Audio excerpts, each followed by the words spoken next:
Hello dear friends, welcome back to the pharma search. आज की video में हम डिस्कस करेंगे प्रिजर्वेटिव, जो कि डी फार्मेसी फर्स्ट ईयर का फार्मास्यूटिक्स का टॉपिक है। फार्मास्यूटिकल एड में जो आता है प्रिजर्वेटिव क्या होते हैं। ठीक है, फर्स्ट ऑफ ऑल हम इंट्रोडक्शन देख लेते हैं। What are the preservative in pharmaceutic are substances added to prevent the growth of micro organism such as bacteria, fungi, mould. जो प्रिजर्वेटिव्स हैं इनको हम क्यों ऐड करते हैं फार्मास्यूटिकल प्रिपरेशन में, ताकि ये जो माइक्रो ऑर्गेनिज्म की ग्रोथ है, बैक्टीरिया वगैरह, फंगाई, मोल्ड वगैरह, जो फार्मास्यूटिकल प्रोडक्ट में जिनकी ग्रोथ हो सकती है, ग्रोथ होने से वो जो आपकी मेडिसिन है उसको ख़राब कर सकते हैं। ठीक है, वो ख़राब हो गई तो अगर वो ही पेशेंट को देंगे तो उससे पेशेंट के हेल्थ के लिए वो रिस्क होता है। ठीक है, तो प्रिजर्वेटिव हम ऐड करते हैं ताकि जो हमारी फॉर्मुलेशन है वो इन सारे बैक्टीरिया से बची रहे। ठीक है, the agents increase the shelf life of the pharmaceutical product. अब माइक्रो ऑर्गेनिज्म जितने भी हैं, जो भी चीज़ें हैं जो आपकी मेडिसिन को ख़राब कर सकती हैं, ये प्रिजर्वेटिव उनको रोकता है। ठीक है, इससे क्या होता है, जो आपकी फार्मास्यूटिकल प्रिपरेशन है या मेडिसिन है उसके जो शेल्फ लाइफ है मतलब वो ज़्यादा टाइम तक स्टेबल रहता है, वो ख़राब नहीं होता है। ठीक है, 3 ईयर तक 2 ईयर तक वो बिल्कुल भी ख़राब नहीं होगा।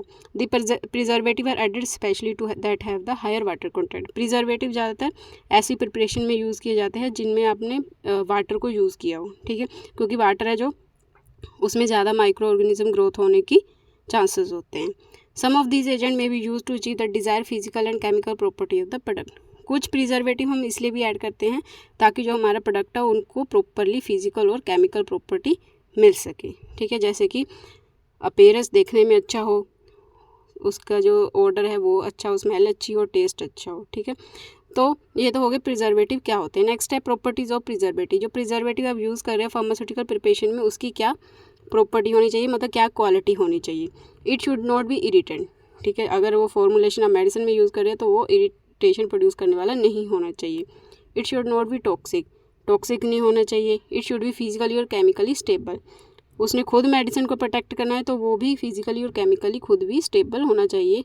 ठीक है, preservative should be compatible with other ingredient used in the formulation. ये तो हर फार्मास्यूटिकल एड का मस्ट पॉइंट है कि जो कलरिंग एजेंट है या स्वीटनिंग एजेंट या फ्लेवरिंग एजेंट है वो जिस भी हम मेडिसिन में यूज़ कर रहे हैं उसके इंग्रेडिएंट के साथ रिएक्ट ना करें। It should be act as anti microbial agent. Anti microbe मतलब माइक्रोब की ग्रोथ को रोकते हैं ये। It should act as a preservative in small concentration, that is it must be potent. अब जो प्रिजर्वेटिव है इनको अगर हम स्मॉल कंसनट्रेशन में यूज़ करें तो ये आपकी फॉर्मुलेशन को प्रोटेक्ट करके रखते हैं लंबे टाइम तक, इसलिए ये बहुत ज़्यादा ज़रूरी है। It should maintain activity throughout product manufacturing shelf life and uses. ये क्या करते हैं, जो प्रोडक्ट है उसकी एक्टिविटी को, मैन्युफैक्चरिंग को, शेल्फ लाइफ को मेंटेन करके रखते हैं। तो ये हो गया प्रॉपर्टी क्या होनी चाहिए प्रिजर्वेटिव की। नेक्स्ट है क्लासिफिकेशन में फर्स्ट है जो ए पॉइंट, वो है based on the mechanism of action. जो प्रिजर्वेटिव है वो किस मैकेनिज्म से काम कर रहा है। ठीक है, मेन उसका काम क्या है, तो उसके बेस पे फर्स्ट क्लासिफिकेशन है। फर्स्ट है एंटीऑक्सीडेंट। ऑक्सीडेंट आपने सुना होगा कि ये ऑक्सीजन की वजह से जो आपका प्रोडक्ट है उसकी ऑक्सीडेशन हो जाती है और वो डिग्रेड मतलब ख़राब हो जाता है प्रोडक्ट। ठीक है, तो जो प्रिजर्वेटिव है उनको एंटीऑक्सीडेंट भी यूज़ करते हैं जो कि ऑक्सीडेशन प्रिवेंट करते हैं इन एक्टिव फार्मास्यूटिकल इंग्रेडिएंट। ऑक्सीडेशन किन की प्रिवेंट करते हैं, ऐसे फार्मास्यूटिकल प्रिपरेशन या ऐसी मेडिसिन जो बहुत ज़्यादा ऑक्सीजन से सेंसिटिव होती है। ठीक है, थोड़ी सी ऑक्सीजन अगर उनमें आ जाती है तो वो डिग्रेड हो जाते हैं, ख़राब हो जाते हैं। ठीक है, तो एंटीऑक्सीडेंट प्रिजर्वेटिव कौन से होते हैं, vitamin E, vitamin C, BHA, BHT। ठीक है, तो ये होगी कुछ एग्जांपल एंटीऑक्सीडेंट प्रिजर्वेटिव की। ठीक है, नेक्स्ट है सेकंड एंटी माइक्रोबियल एजेंट। नाम से पता चल रहा है जो माइक्रोब्स की ग्रोथ को रोकते हैं। ठीक है, चाहे वो ग्राम पॉजिटिव बैक्टीरिया हो, चाहे वो ग्राम नेगेटिव माइक्रो ऑर्गेनिज्म हो। ठीक है, वो जो आपके प्रोडक्ट को ख़राब कर सकते हैं। तो एंटी माइक्रोबियल एजेंट्स कौन कौन से हो गए, benzoate, sodium benzoate and sorbate. Okay, third है chelating agent. These agent form the chelating का पता ही आपको, ये चिलेटिंग एजेंट क्या होता है, जो कॉम्प्लेक्स बना लेते हैं, ग्रुप बना लेते हैं फार्मास्यूटिकल इंग्रेडिएंट के साथ, तो उनको रोक लेते हैं कि बाकी जो ख़राब करने वाली चीज़ें हैं प्रोडक्ट को ख़राब ना करें, एक तरह से उनको कवर कर लेते हैं फार्मास्यूटिकल इंग्रेडिएंट को। ठीक है, तो चिलेटिंग एजेंट कौन से हो गए, एक तो आपने बहुत ज़्यादा सुना होगा EDTA। ठीक है, EDTA ये इसका फुल नेम है पॉलीफॉस्फेट एंड सिट्रिक एसिड। ये एग्जाम्पल है चिलेटिंग एजेंट्स की। नेक्स्ट है बेस्ड ऑन द सोर्स। पहले था कि मैकेनिज्म के बेस पे प्रिजर्वेटिव कितने टाइप्स के होते हैं। नेक्स्ट है सोर्स के बेस पे कि हमें प्रिजर्वेटिव कहाँ से मिलते हैं, ठीक है। एक तो हो गया natural preservative and artificial preservative. Natural जो हमें नेचुरल सोर्सेज से, प्लांट से, मिनरल सोर्सेज से एंड एनिमल सोर्सेज से मिलते हैं। कौन कौन से हो गए? नीम ऑयल हो गया, प्लांट से मिलता है। साल्ट हो गया, मिनरल से मिलता है। लेमन हो गया, ये भी प्लांट से मिलता है। हनी हमें एनिमल से मिलता है, ठीक है। तो ये हो गए natural preservative. Artificial preservative, these are obtained by man made, ये खुद मैन मेड होते हैं, ठीक है। केमिकली सिंथेसिस से ये बनाए जाते हैं, जो कि वेरियस ऑर्गेनिज्म को डिस्ट्रॉय करने में हेल्प करते हैं, ठीक है। तो आर्टिफिशियल प्रिजर्वेटिव कौन कौन से हो गए? आर्टिफिशियल प्रिजर्वेटिव हो गए आपके benzoate, sodium benzoate, sorbate, propionates and nitrates, ठीक है। तो ये हो गए सोर्स के बेस पे आपके प्रिजर्वेटिव दो टाइप्स के होते हैं, natural and artificial. Next others हम कुछ पॉइंट्स देख लेते हैं कि कुछ ऐसे जो वेजिटेबल्स वगैरह में यूज़ होते हैं, कौन से प्रिजर्वेटिव है।